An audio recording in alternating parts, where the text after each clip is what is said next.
Ethan Cole wakes up at 5:12 a.m. Not to snooze, not to complain, but to move.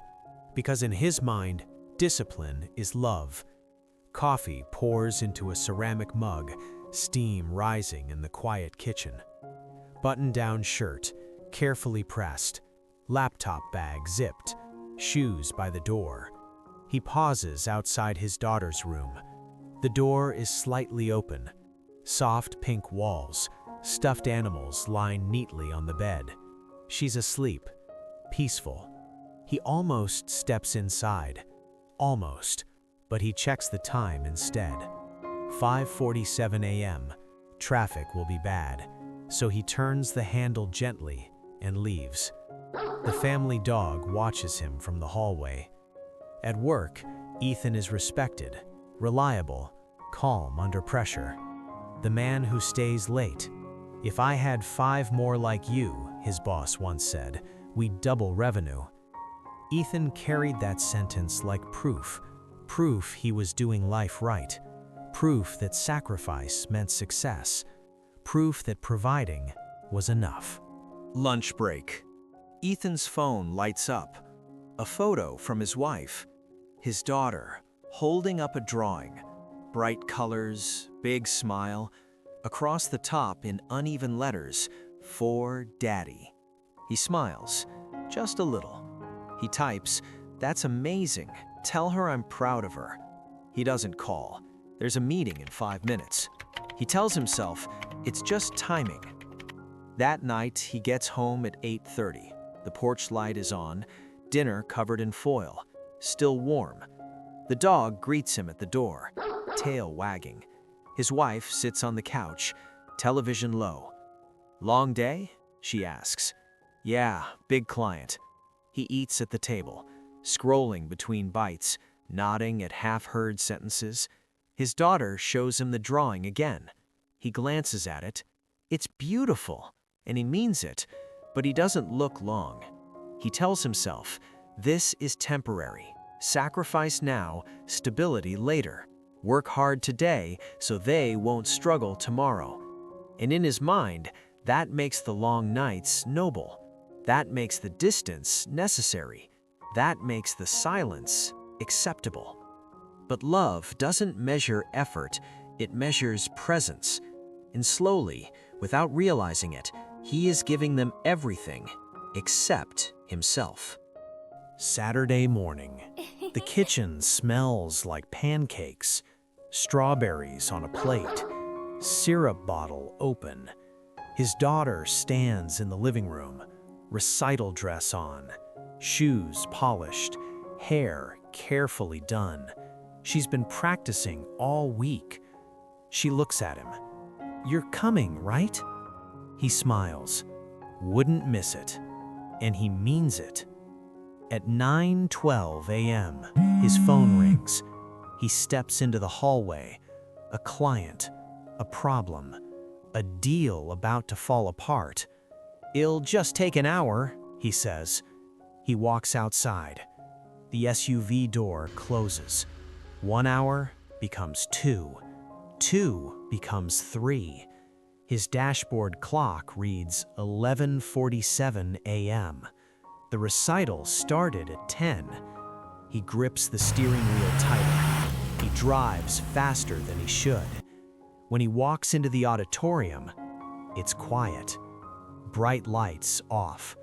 Chairs stacked neatly. Stage empty. The echo of something he missed. At home, she's sitting at the table, still in her dress, ribbon beside her plate. He kneels down. "I'm so sorry." She shrugs softly. "It's okay, Daddy." No anger, no tears, just acceptance. And somehow, that hurts more, because anger means you still expect something. Acceptance means you're getting used to it. He stands there in the quiet, realizing he didn't just miss a performance, he missed being part of the memory. Days pass. Ethan works harder. Earlier mornings, later nights. The college fund grows. The mortgage balance drops. Numbers move in the right direction. He tracks them, like progress, like proof. At dinner one evening, his daughter starts telling a story, something about school, about a class presentation, about how nervous she was. He nods, half listening, half weeding an email, half thinking about tomorrow. Mid-sentence, his phone lights up. He checks it, just for a second. When he looks up, she's stopped talking, fork resting on her plate. "It's okay," she says, and she keeps eating. No frustration, no disappointment, just adjustment. Later that night, the house is quiet. Dishes done, lights dim. His wife stands near the kitchen sink. She doesn't raise her voice, she doesn't argue, she just says it softly. "You're here, but you're not here." He exhales. "I'm doing this for us."